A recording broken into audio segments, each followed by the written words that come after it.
there somewhere you can tell me? He walks on, doesn't look back.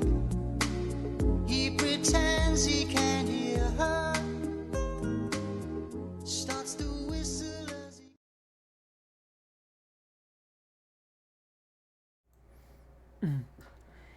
Buenos días, chiquillos, feliz mañana de miércoles para todos, un placer para mí saludarlos, bienvenidos a la que sería la última clase de educación cívica de este año.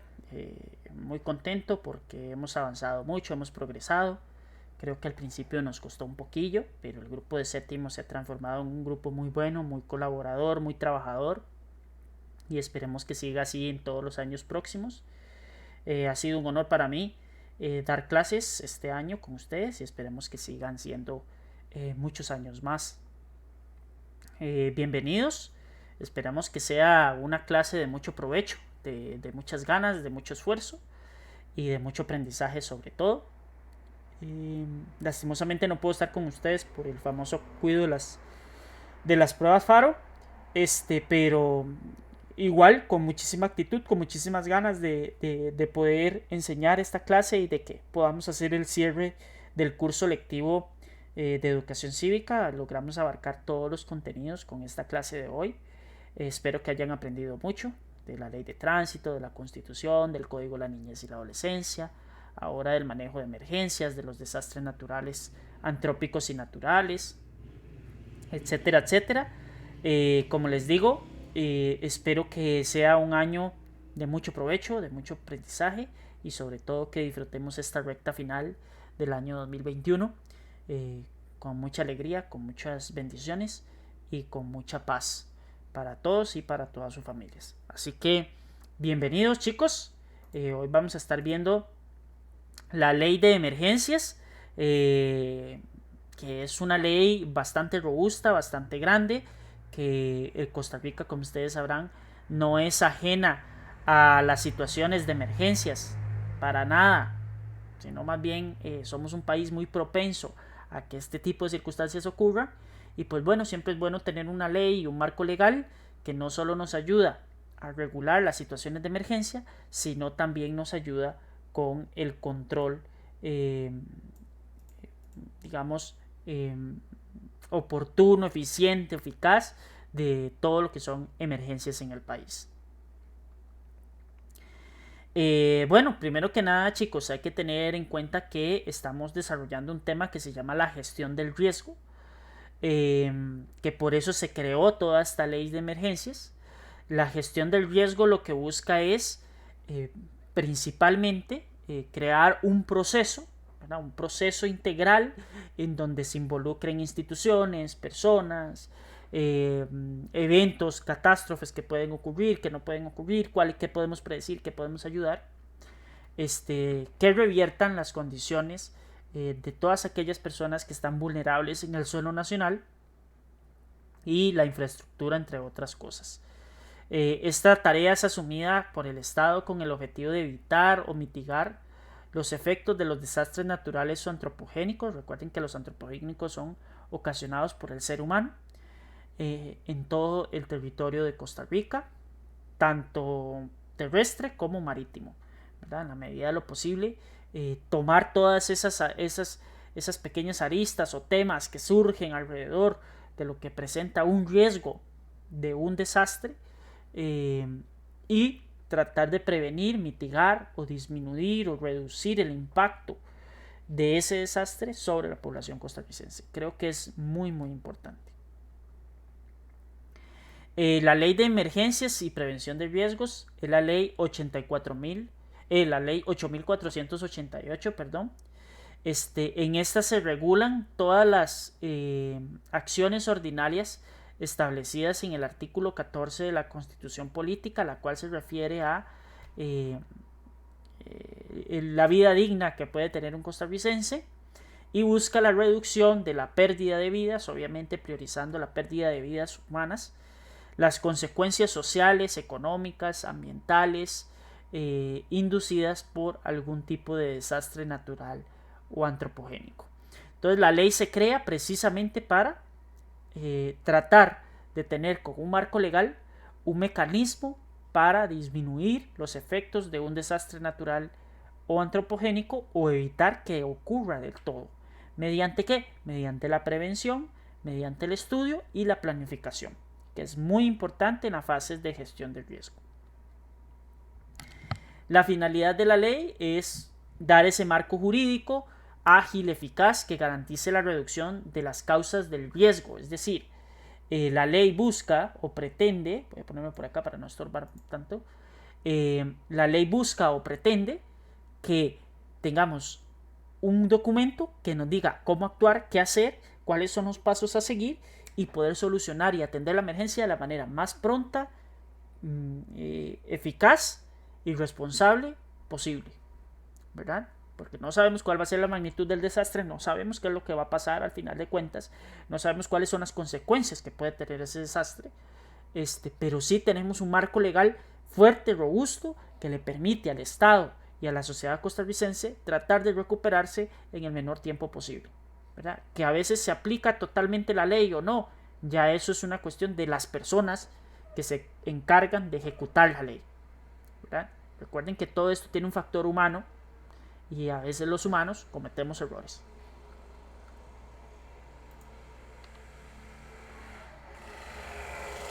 Conceptos importantes de la ley. El primero que vamos a encontrar es estado de necesidad y urgencia. Es cuando se declara el estado de emergencia también, cuando hay una necesidad de salvaguardar la vida del ser humano. Este estado de emergencia incluso puede violar el marco jurídico correcto que hay en el país, por ejemplo, libertad de tránsito o la famosa restricción, ¿verdad? Que aquí hay libertad de tránsito, los vehículos pueden circular porque usted paga un derecho de circulación, pero ante la eventual emergencia que está ocurriendo con el tema del COVID, pues estos derechos se pueden suspender. A eso es lo que se refiere. Y luego rinde cuentas a las personas que demandan con control político, económico y jurídico. ¿Okay?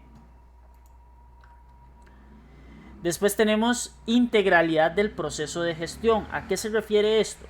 El proceso de gestión del riesgo no es de una sola institución. El asunto con el proceso de gestión del riesgo como tal, lo que significa tener el riesgo, necesita la atención de muchas instituciones.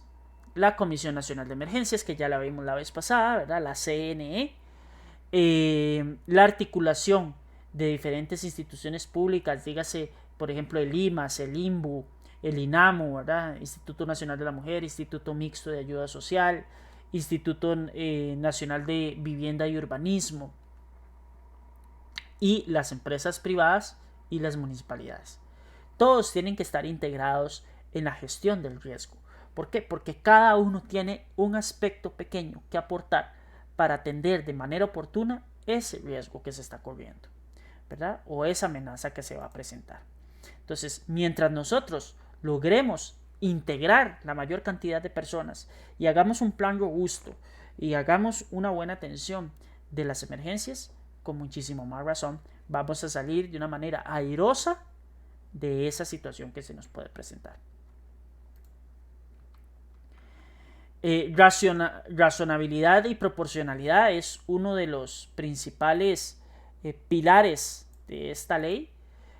Hay que ser razonable, hay que ser proporcional, ¿okay? No se le puede ayudar a la gente por igual, porque primero los recursos son limitados y las necesidades son infinitas, dicen por ahí en la administración. Es decir, se ocupa mucho, no se acaban las necesidades, siempre se va a ocupar más y más y más, pero hay un recurso limitado que es el dinero y el recurso humano. ¿Cuántas personas dispongo yo para atender esa emergencia?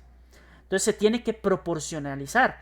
¿En qué sentido? Hay que atender la emergencia donde está lo más grave, de lo más grave a lo más leve, no al revés, ¿verdad? No al revés. Igual con las circunstancias económicas, las personas más vulnerables tienen que tener más acceso porque son las personas que les va a costar más retomar su vida cotidiana. Por tanto, es importante el principio de proporcionalidad, que nunca se les olvide eso, ¿verdad? Y recordando que hay un recurso que se agota hay que administrarlo de la manera más responsable posible.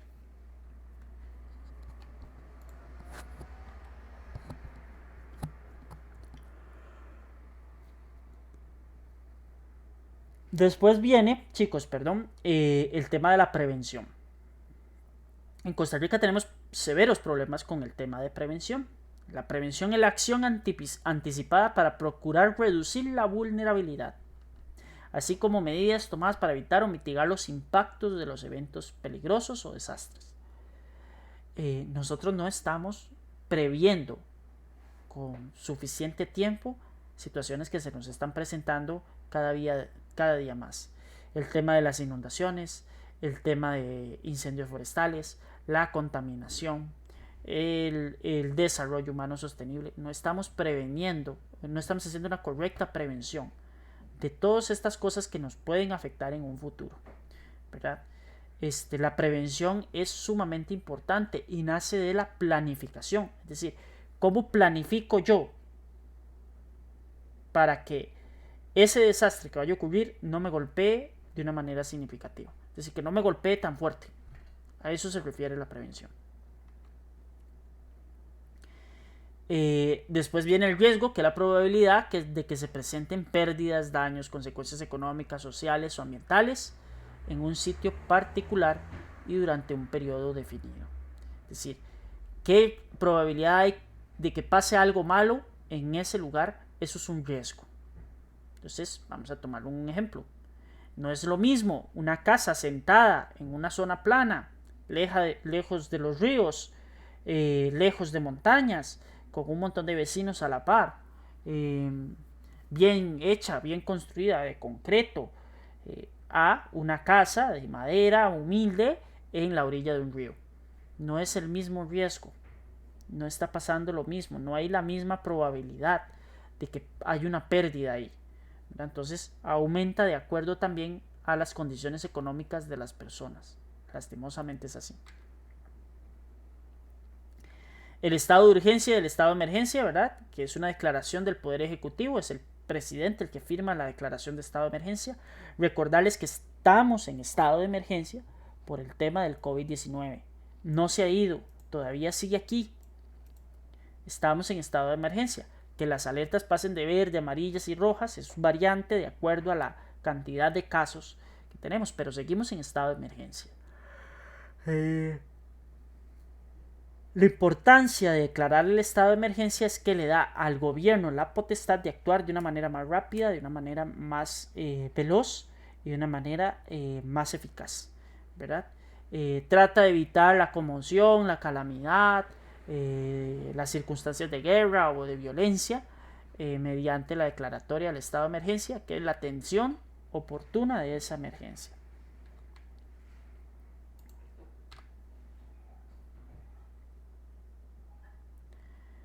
Después tenemos el concepto de amenaza, ¿verdad? Que es el peligro latente. No es el riesgo es, puede llegar a pasar, ¿verdad? La amenaza es ya más profundo porque es latente, ahí está. Yo sé que va a ocurrir en algún momento, ¿verdad? Yo sé que en algún momento va a temblar. ¿Okay? ¿Cuál es mi riesgo? Bueno, ¿de qué está hecho mi casa? ¿Cuáles son los materiales? Esa es la diferencia entre amenaza y riesgo. La amenaza es la ocurrencia aparente de un fenómeno peligroso de origen natural, tecnológico, provocado por el ser humano y capaz de producir efectos adversos a las personas y los bienes. Entonces la amenaza siempre va a estar ahí, ¿verdad? La amenaza de que tiemble. ¿Ok? Pero ¿cuál es el riesgo que yo tengo si mi casa es de concreto? Es menor al de una casa de adobe, por ejemplo. Entonces esa es la diferencia entre amenaza y riesgo de una manera, digamos, ejemplificada. Multiamenaza, cuando hay varias amenazas al mismo tiempo, ¿verdad? Cuando hay dos o más factores que amenazan a esa situación. Por ejemplo, hace erupción un volcán. Está la nube piroplástica, que es la nube gaseosa, y aparte está la lava, ¿verdad? O la caída de material incandescente a miles de grados de temperatura. Entonces está la amenaza de la nube piroplástica, el humo que saca los volcanes a una gran velocidad, temperaturas sumamente elevadas, hasta los 800 grados, y la lava. ¿verdad? La posibilidad de que me caiga algo a mí de material incandescente. Eso es multiamenaza. Y si aparte de eso hay sismos, como cuando hace erupción un volcán, o por ejemplo la multiamenaza puede ser, hay una cabeza de agua en un río y aparte de eso ese río está contaminado y está lleno de basura y aparte de eso hay un montón de casitas alrededor de ese río, eso es multiamenaza. Eso es multiamenaza. Reconstrucción, medidas finales que tratan de buscar la recuperación de las áreas afectadas. A veces la recuperación es más lenta, requiere un proceso más de análisis, ¿verdad? Porque hay que ver qué fue lo que se perdió, cómo se perdió, cuáles son los recursos de las personas para recuperar eso que perdieron. Y pues tratar de brindarles la mayor comodidad a todas esas personas que tuvieron un daño en su infraestructura, en los sistemas de producción, en los bienes y servicios, entre otras cosas.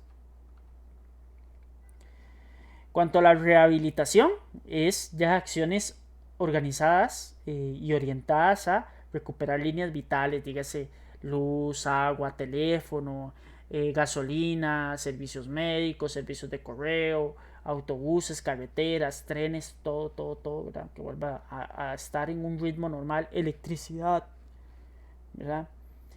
Todo eso es importante,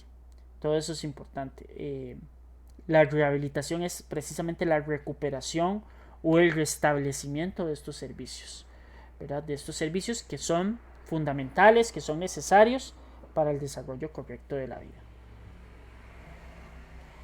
De ahí nace la política, de todos estos conceptos nace la política de gestión del riesgo, que la política de gestión del riesgo lo que hace es un eje transversal, es decir, lo atraviesan varias instituciones, varias políticas, ¿verdad? De forma horizontal, de forma vertical, que nos van creando un programa, un recurso público que le permite atender estos desastres naturales y la atención de las emergencias en todas sus fases. Recuerden que las emergencias tienen 3 fases: el antes, el durante y el después.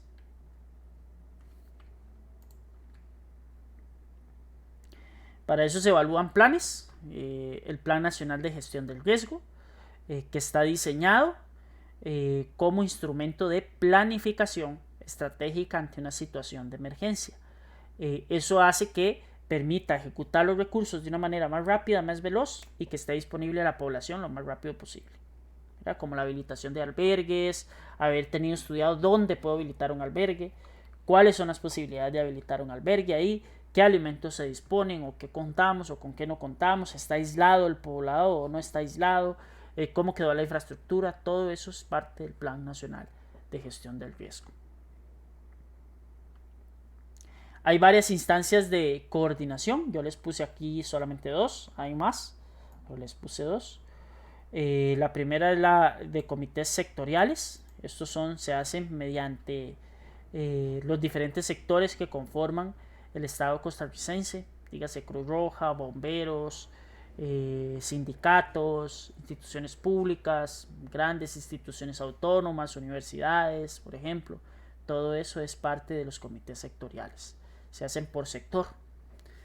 Y están los comités institucionales que se hacen por institución, con coordinación de todo lo que es el gobierno central, supervisado por la Comisión Nacional de Emergencias. De hecho, todos los años se tienen que estar enviando los planes de emergencia a la Comisión Nacional de Emergencias para que lo aprueben, ¿verdad? Entonces, como el plan de emergencia que tenemos en el colegio ha sido aprobado o preaprobado por la Comisión Nacional de Emergencias, los bomberos, la Cruz Roja, ¿verdad? Para atender una situación de este tipo.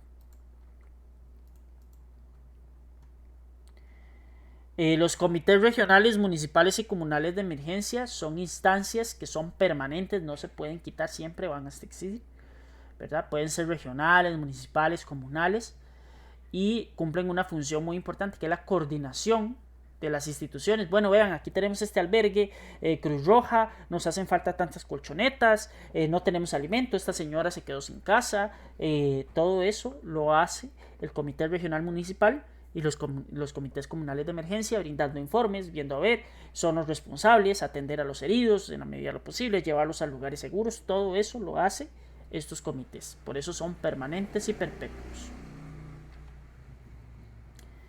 Y bueno, chiquillos, acá cerramos con la presentación del día de hoy. Como les digo, muchísimas gracias por todo el esfuerzo que han colocado durante este año. Agradecerles a todos. Recordarles que está pendiente la entrega del proyecto de educación cívica, que es el video noticiero. Es muy probablemente para la última semana de noviembre. Y espero que haya quedado bonito, valorarlo, verlo. Lo vamos a ver en clases. Vamos a tener un espacio para verlo en clases. Y nada más, chicos, que agradecerles su buena voluntad, sus ganas de aprender y la buena participación de todos. Así que cuidarse bastante, disfruten muchísimo y que pasen muy feliz miércoles. Chao, chao.